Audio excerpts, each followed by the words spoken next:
Hello, everyone. Welcome to Face of Pro-Life. I'm here with Darlene Wagner. My name is Donna Marie Massidi. I'm your host tonight. Hello, Darlene. We're here to discuss and get you updated on what's going on in the pro-life movement, the latest news, and we're going to talk about Democratic will vote to override North Carolina governor's veto of bill to stop infanticide. This was taken from Life News, which is a great source to go to. Also, Life site. Darlene, we're going to talk about this a little bit. The North Carolina governor vetoing bill to stop infanticides. So, again, a black Democratic lawmaker from North Carolina said that he would override the Governor Roy Cooper's veto of a bill to protect newborn babies from infanticide.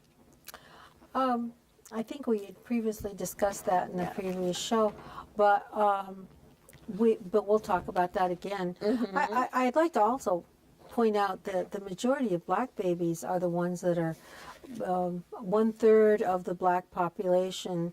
One is represented in the 3,700 babies that are aborted every day, that 1,700 of them are black babies. Mm-hmm. So that's a disproportional number of black children. So it's really, abortion has become the Holocaust of the black child. Oh, yes, it definitely, attacking the... And that this is a black legislator out of this particular state. It says Kansas, right? Yes. That he should come forward. No, North Carolina. North Carolina. Yes. Okay. Yes. That it was different. that it's just one endless state after another is coming in on this issue of infanticide.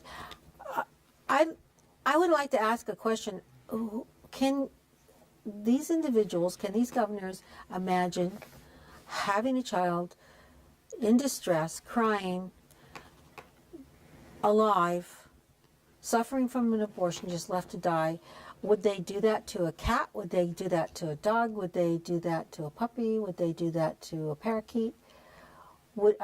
There's laws on the books that wanted to protect butterflies, caterpillars, and that the same legislatures that would support abortion, infanticide, are okay with that, but not okay with a butterfly being mistreated. Well, they actually give the butterfly more rights than they do the child. I know, it is really, frightening. It is terribly frightening that you dare damage or touch the butterfly, you've done that. That's major. So we have a legislature who's willing to support an unpopular position within his party, and he's crossing over. I say good luck to him in the next election. I wonder what they're going to do to him. And I think the intolerance of the left shows how democracy is totally gone awry in our country when you can't vote your conscience. Yeah. And so those are my feelings. And hooray to the state legislature that passed this bill. And what in the world are they thinking, having such terrible governors that represent them? I know. Who are we to talk? You have a bad governor who's a Republican in Massachusetts, and we have a bad Democrat in our legislature who we knew before he got elected that he was going to be as bad as he is, but he's horrible. So who are we to say how people vote? I think they need to be far more concerned about the ethics of the politicians that are running for high office these days, because this could affect your mother, your father, your child. You need to start worrying about life issues. Everybody. Right. And State Rep Garland Pierce was one of the 5 Democrats that actually joined the Republicans in voting for the State Born Alive Abortion Survivors Protection Act. So you know, we have to commend Absolutely. these people and hope that it's going to continue, you know, to have more of our representatives and government officials. Okay, I'd like to also, more news, as of April 22nd, coming from Life News. Amanda Lord reports, Catholic University officials tells pro-life student that crosses to memorialize abortion victims create harm. Okay, crosses. They put crosses for the aborted babies, and now they're being told, okay, by officials. We're going to find out what officials are telling them this and what's happening. It means that if you ever feel guilt for anything that you do that you harm another person, you shouldn't feel guilty. Yeah, right. That they feel that if someone sees a cross, you might feel guilt. Or you might feel shame for your abortion. And therefore, we're you know, we're being A cross would do that. insulting them. So we can We're- never talk about the harm that abortion does to both the child and to the mother, because it brings sorrow to them, and that's harm. And the Students for Life, you know, it's no stranger to having a cemetery of innocents displayed stolen. So they put the crosses up. They're stolen, they're vandalized, they're torn down.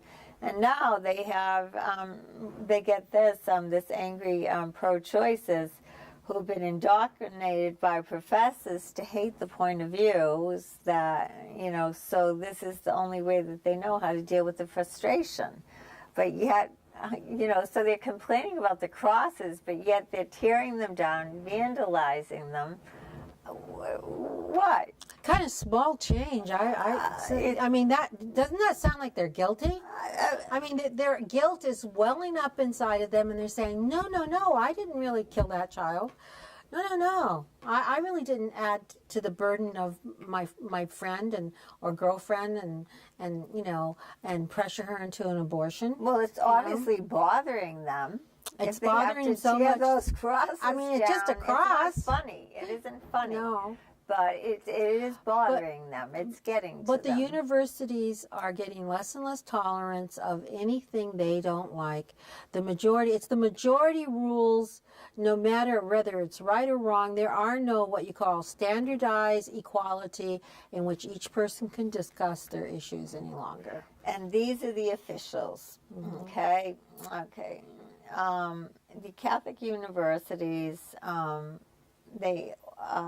okay, I'm sorry. The administrators of the universities at Catholic universities are the ones that are ordering the removal of the pro-life displays, and they say that the crosses create quote-unquote harm. How do crosses create harm? Did they say Darlene? what the word harm definition is? No, So- and that's exactly what happened recently at the Dominican University, a Catholic university in the suburbs of Chicago. Well, because when I see that when things become multiple, in other words, when you see it happen at one university and suddenly another university and another, and it's like organized.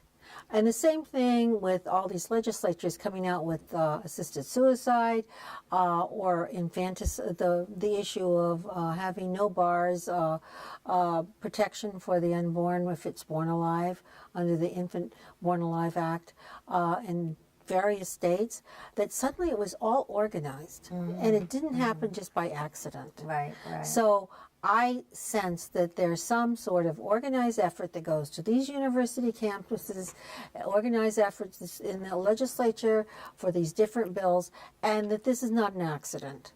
And so I would take this right back to the anti-life, anti-choice, NORAL, and all those other connected groups are literally having, or the Democratic Party itself, within the wing of their party that's so pro-death, that this is an organized effort, because I can't believe that, I really don't believe that it could be so devastating to see a cross that represented an unborn child dying. I just can't. I cannot believe Because that it creates that harm? It would create.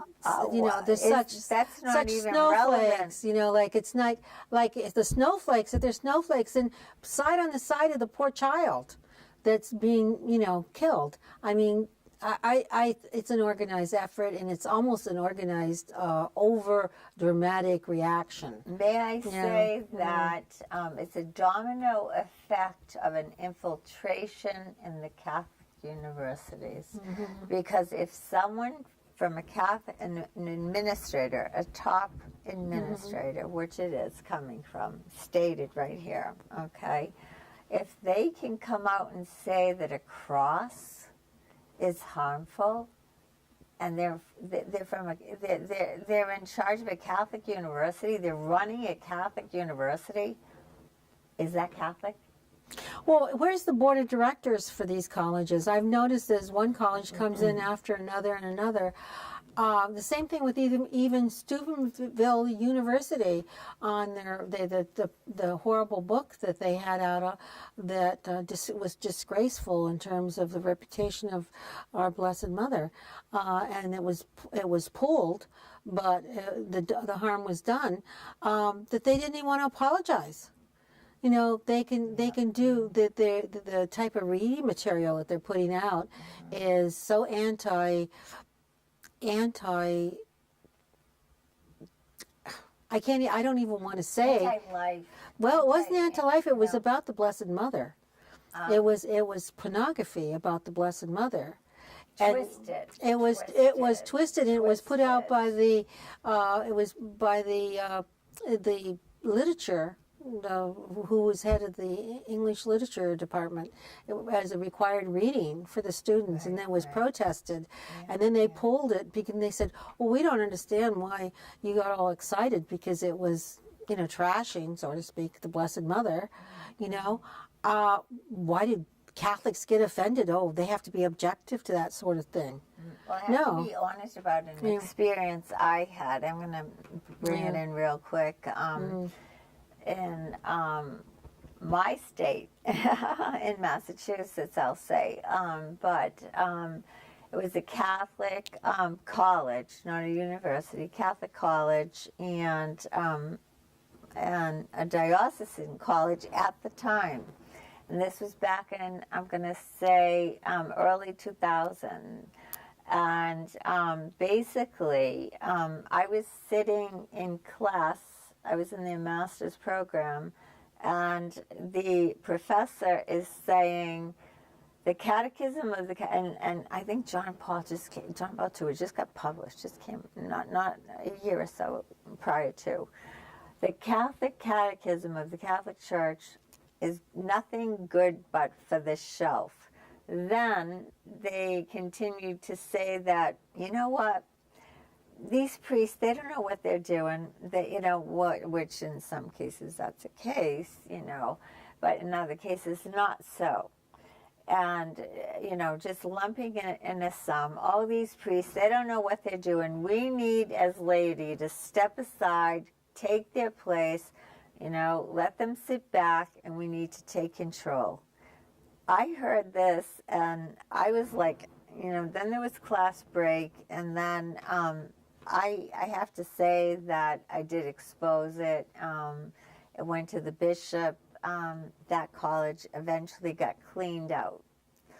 So, but it's a small college. We're talking about big universities around the country. That's not so easy to do. Well, the issues are, if you have a board of directors on these colleges, and or whoever governs them, don't they have any say about the direction of the colleges? We're just seeing one Catholic university, whether it's Notre Dame or Steubenville.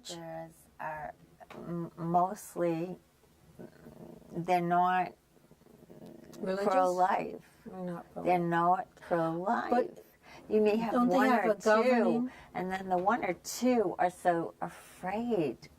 Just picture yourself. I've been there. Yeah. I mean, they're just afraid to say anything. They're one or two. They're outnumbered. Well, I guess that's another mission for another group to Right, take right, on. right, It's not something that we're not part of those universities, Yeah. but I think that we're sitting back seeing these unbelievable things like the issue over this crush. We say, where does he get his authority? Yeah. You know, Yeah, what, I mean, is there somebody the cross- managing his type of, overseeing his position that should be able to speak to him about this? Does he have Well, the no, final he has say? permission to do this. This is an Okay. agenda. Okay. All right. Well, we got to worry about that then, don't we? Yeah, Just well, another thing it's to in worry every about. aspect, and we're trying to bring this out to everyone. Yes, we're talking about it because those who are of the Catholic faith are worried, and those of us who are of the Catholic faith would like to see some leadership and some backbone and some true Catholicism. Absolutely. That's what we're. Yeah, that's what we're dealing with right now, absolutely. And that's why, again, we really call out to your help to step forward and be Become heard. aware Yeah. of these things. Absolutely. Stay on top of it. Again, Life News. There's so many ways we can find out what's going on and have our voice heard, and even just petition, do whatever you can. Cardinal Burke has a great following. It's right on also Life News. You can join. But anyway, I want to turn to another April 22nd piece out of Washington, D.C. that Life News covered, Darlene, and our viewers. Late-term abortionist pushes population control, and he calls human beings planetary cancer. This is like, how bad, how much worse can we get here, Darlene? No, it can't be any worse. God created us in His own image, all of us as humans. So, what kind of person? Where's this coming from? Well, he's an abortionist. He kills babies. So, But- his soul is not right. his projection of the human race is not right. He's destroyed his conscience. So why his conclusions are going to be all failed. I think this is the worst part of the abortion issue. The worst part of somebody who's a mass murderer. It's the worst part of somebody who's been in war and has slaughtered innocent people unnecessary when he didn't have to. He was there maybe during a battle, but then he just went on and killed innocent people. How it destroys your soul, and abortion is destroying the souls of the people. It's like who the do it. Holocaust. Yes, it is. It's like the Holocaust. And so now he's turning on all human life and saying, oh, we need a controlled planet. Oh, we need our environment protected. Of course, he's the only surviving person on this planet, we must say. It's always, we survived, but the rest die. Right. I think that this is so many, this is fascism. This is just about everything that is bad. All those things that they like to bring out and claim that those people who are pro-life are, that they didn't get to do what they want to do. Well, controlling life is perhaps the final frontier of fascism, of absolutely. dictatorship. Yeah, that's the agenda.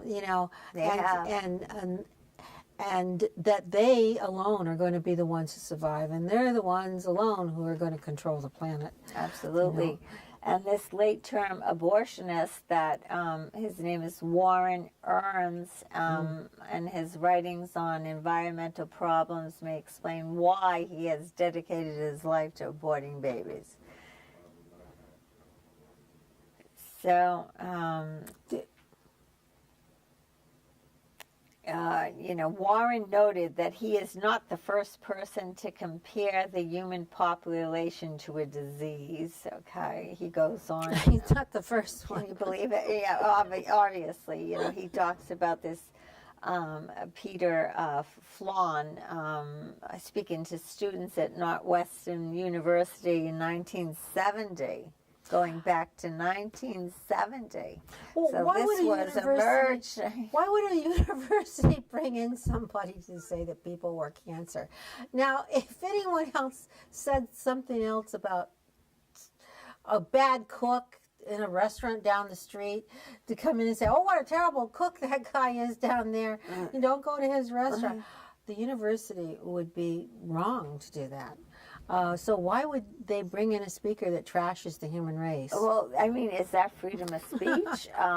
Freedom of speech, you said it very clearly what freedom of speech is, and it is not to destroy A person. That's right, whether it be their reputation or slander or even death.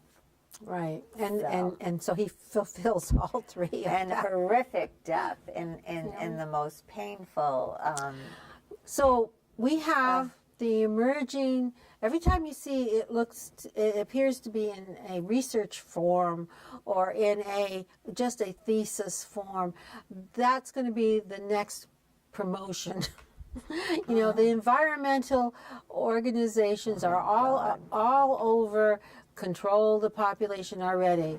They never want to talk about how they control the population. And you have to do just like China does. And that means that you start limiting people having children. And first it's by choice and then it's forced. You know, so we're on the threshold of a lot of things, and unless we combat this type of thinking and call it unhealthy, to call it unnatural, to call it ungodly. Absolutely. You know, we're just on a slippery slope that just keeps sliding. And that's why we need you, and that's why Face of Life is here, because we need to get the word out. Face of pro-life. Face of pro-life, pro-life, that's right, pro-life life. One last thing with regard to it just is very important for you to understand how, Ridiculous. not ridiculous, how deadly they're speaking. Yes. Is another quote, by this Warren Earns, okay? Like cancer, he says, the human population is characterized by rapid, uncontrolled growth.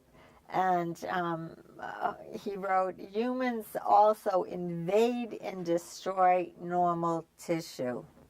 Humans invade and destroy normal tissue. How is that? Okay, and other species as their population spreads. Well, he just wants, I don't know. I mean, he's getting down to real. Well, I'm more concerned about him Dirty. doing this on a college campus. I'm more concerned about polluting the minds of our young people. Is this an Aren't you- educator speaking this way? Or He is was this brought a in- Nazi? Yeah, well, but a lot of Or this. Nazism? Well, this is the same thing that we're talking about that happened in Steubenville, is that the attitude that they now have to bring in speakers that are so distorted and diabolical in the way that they think, to stimulate the students' ability to digest the most profoundly deficit ideas in order to process them so that they can now think. Now, this is going to promote you to be thinking. That's what they said in Steubenville, why the book about the Blessed Mother that was sheer pornography was being promoted, so that you would defend it if, of course, you wanted to defend it. Or did it taint the waters? Did it give you, so much trash that was contained in this here book that it destroyed the soul of the person who was reading it? I mean, I do believe that things can destroy a person if it's an appropriate type of reading. Oh, absolutely. And absolutely. so how many students would leave here? The class would leave the class and say, I read that, and, well, let's see, maybe that's okay to, maybe I should be the sole survivor. Maybe I should go out and shoot up a mall.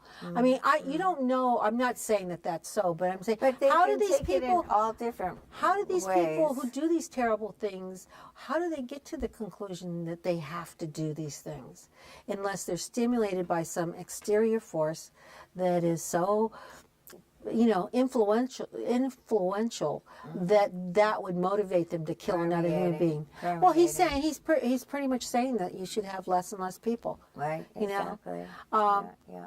But it is ridiculous. But the point that we're discussing is that reputable people are brought into schools who are talking about subjects that can influence young minds to take the wrong direction. And the that's what bothers us. administration of the schools are allowing it, and I Yes. don't understand why. Just- I Because they're saying that it's stimulating thinking. Right, exactly. They're talking them into it. Yes. And then when they go, then the truth comes out, and it's too late. But anyway, I think that this is when you took the first step of lowering the respect for human life. yeah. So we're ready to. Okay, well, one more thing I want to Okay, say real real quick. quickly. The staff and students at Christian Baylor University tried to ban pro-life speaker Matt Walsh. So here's a pro-life speaker again, trying to go into a university, again, against adversity, trying to keep him out, trying to, silence him. These are the things we really have to speak out and fight for. And again, thank you for joining us. We have to leave now. Join us again next week. And have a good night.